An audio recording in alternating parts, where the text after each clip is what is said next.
Welcome to a new podcast where we're breaking through and breaking it down with a new girl. Your host, Dawn Piercy.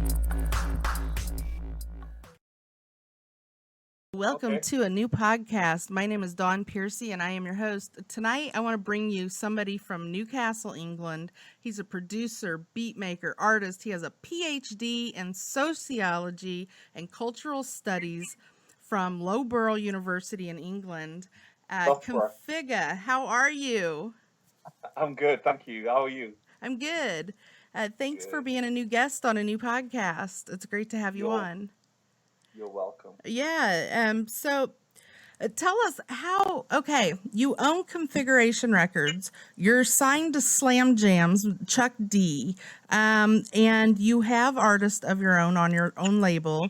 And in your latest album, Configuration Volume 1, which I actually did an album review on, you have so many wonderful artists on there. And it's like a configuration of so many beats put together. Yeah. Tell us, how did you owning Configuration Records come about? How did it come about, you getting signed? And let's start there.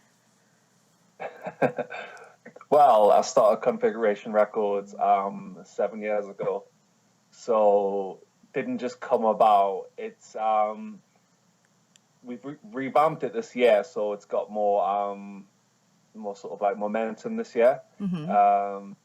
It was just me for like 7 years. Then I got a business partner, and then we got like interns and stuff like that. So yeah, so that's got more. It's not a new thing, so there's more momentum there. But with Chuck and Slam Jam, I've been signed since last year. Okay. They scouted me. I was found by their A&R, Mm-hmm. and was approached, and I signed as an artist, as opposed to when I do the record label thing. Right. With Configuration, I'm a CEO. So it's two different hats. Yes, it is. Yeah, exactly. So just because I'm an artist on one label doesn't mean I can't run another label. If right. You see what I mean? Like Eminem is technically signed to Aftermath. Okay. And he runs Shady Records. How many different artists do you have currently on your label?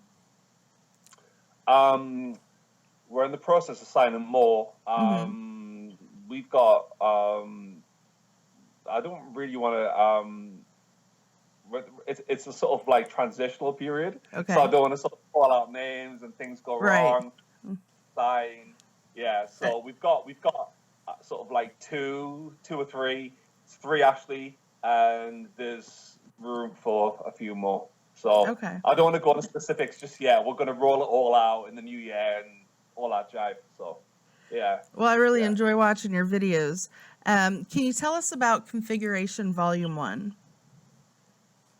Yeah, it's a crazy journey of my boom bap stuff, and we go from Latin to reggae to soul to straight hip hop and all that in every So yeah. I just wanted to be diverse. I was listening to the 7th track earlier, and it's got that kind of like jazz, I want to say retro feel, but more like the late 70s into the 80s, and it kind of really reminded me of my childhood. And I know when I had listened to the intro, I felt like I was back in the 80s, because that's what I used to walk down the street and stop and, jump rope and listen to people have their boom boxes and break dancers. And it was kind of like, it was kind of like a trip down memory lane, and I really enjoyed it. So I appreciate it. Thanks for making that. Now, I wanted to pay tribute and say I'm sorry for your loss. I know John Vietnam and Sean Price, they're both on Configuration Volume 1, and they were both great artists. And I just wanted to say I'm sorry for your loss. Oh, thank you very much. Yeah. It's hip hop's loss, not specifically my loss. Right. It's I knew John. I didn't know Sean too well. Mm-hmm. but it is hip hop's loss. Yeah, so it's yeah, they're a great artist. Now, very good. tell us about your PhD. How did that come about, and how do you use your PhD in what you do today? My PhD is technically in cultural studies and sociology. Mm-hmm. It's I could cop out this question and just say, look at Wikipedia, because it's like all listed there. And my thesis is linked. It's on the appropriation of Black music by white people, and tackles ethnicity and different, basically the white appropriation of Black music. So and I use it today when I do teaching. Okay. Yeah. Very nice. I'm not a lecturer, Okay. but I do. Well, let me get it straight. My PhD, every PhD is a doctorate of philosophy, but there's basically sociology, cultural studies, and a sprinkling of politics. Okay. Yeah. Ooh, politics, fun. The deindustrialization of my native area, when they closed the mines, closed the shipbuilding, and gave the youth of the area not much of a chance. It was like the Reaganomics that happened to America, just based in the UK. Yeah, with Thatcherism. And now, not getting too much into politics, but you're from Newcastle. That's northern England, correct? Indeed. I don't live there anymore, but that's where I'm from. Yeah. And at what age did you start getting interested in hip hop? All your life? About 8 years old. Just I'm not from a hip hop area, and it wasn't cool up there. It wasn't the in thing. It was like people. There was no sort of like peer pressure saying, "Yeah, you got to be in hip hop." Back then, there was a few of us. There was a group of us who liked hip hop and wanted to. I basically got most of my friends into it. I heard it on radio, and I was like, "Yo, buy the tapes, import some HMV," and my friends into it and stuff. So yeah, then in that area, which isn't very big, we sort of like I became part of the very early scene. We became the scene. There wasn't one before, so yeah. About eight though. And then I started DJ. Well, I started doing a radio show at around 13, 14. Wow. And yeah, it was early. Unlicensed. Okay. Back in the day before there was internet. And then I started writing rhymes when I was 16 and started producing shortly after that. So you've been in music for well over 20 years. Well over. Yeah, very nice. Yeah, I started rapping in about 95. Okay. And I started producing in 97. So yes. Yeah, I listened to a lot of hip hop back then. I think who I was jamming to back then was Warren G. And Regulator was the jam. Yes, absolutely. And Method Man, and so those were my jams. Absolutely. So in your experience, what's the difference between being signed and being independent and when you're in the music industry for distribution and all that you're doing?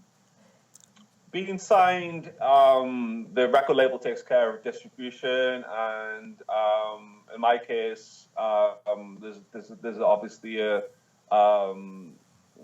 need. There's a promotion wheel. Being independent is you do everything yourself. So I was independent for the longest time. Put out more music, did my own distribution. But when you've got some like Chuck D, right, legend, wanting to sign you, how can you say no? So, hey man. I used to It's listen. Big fan of Public Enemy myself. me Yeah. too. He was my idol back in the day. He still is. And when you've got someone who you grew up listening to wanting to sign you, Heck yeah. it's a no-brainer. It's a no-brainer. So, yeah. That's awesome. Yeah. That rocks. Mm-hmm. Heck yeah. And he's had that record label since 1996. I think it was the first MP3 record label out there, and that was formed in '96. 21 years. So yeah, that's something. So it's Right. On the roster, Public Enemy. Right. Yeah. Crazy. Me and other people, a few other people. Well, this is a selection of other people, but yeah. Right. Like what? The record label's Public Enemy? You kidding me? What? Okay. That's awesome. Yeah, you're good. You are very good. Very gifted. Who was your inspiration growing up that allowed you like you'd sit back and remember, I mean, to like be able to help you get through your trials and your tribulations and keep you going? Yeah. Are we talking about musical artists or all around music in everyday life? My biggest, one of my huge inspirations growing up was Muhammad Ali. Okay. I was way too young to watch his fights live or anything. I think he retired before, just around when I was like before I was born. But the fact is that I started watching his fights, getting my friends to watch his fights, and I just loved his confidence. He exuded he was like basically doing his own little rap thing back then, like doing his little rhymes and stuff. And yeah, I loved Muhammad Ali, and I can't. Yeah, he was on my childhood walls. Muhammad Ali had a good prominent place. Awesome. And people like that. Nice. Yeah. Muhammad Ali, though. Yeah, he was the man. The man. What about in the music industry? Who did you look up to? Music industry. When I was young. When I was young, it was. I'm back. Can you see me? Yes, I can see you. I can see you. Yeah. To be honest with you, Public Enemy for definite, and people like De La Soul and Tribe Called Quest. Okay. Yeah. I used to listen to them too. Yeah, absolutely. So you grew up the same era I did. It seems that way. Yeah, I'm 41, so I don't want to say how old are you. Yes. I'm 14. I'm backwards, right? Yeah. So for our listeners, for them to be able to follow you, to keep up with everything that you've got going on, where can they follow you at? Where can they find you? Hit me up on Twitter at Configa, Configa. Same on Facebook. Same on Instagram. I think it's the same on YouTube, if I'm not wrong. Yeah, same. Brand awareness. Keep same thing. Yeah, you just released another video the other day too. Probably about within the last 24 hours. Right. Yeah, with the unreleased verse by, as you mentioned before, Sean Price. Right. Yeah, definitely a blessing to work with a legend like that. Absolutely. And the video is kick-ass, literally, because it's boxing. And I'm a boxing it was Muhammad Ali in the beginning. Yeah. Yes, it was. Yeah. I watched it. That's how I know. Yeah, man. Good knowledge that you noticed him. Yes. Big up Scott, Gorilla Press. He really kicked ass for that video. Awesome. That was dedicated. That was a real labor of love for him. Yeah, you can tell. You can tell when people put them. right. You can tell when people wholeheartedly put themselves into their music. Absolutely. Yeah. Yeah. Two of my favorite things are hip hop and boxing, so it was a dream for me. Awesome. Well, thank you so much for being a guest on a new podcast. You're very well. I'd absolutely love to have you back on sometime too. I'd love to come back. Okay, great. Anytime. Awesome. Okay, this has been a new podcast.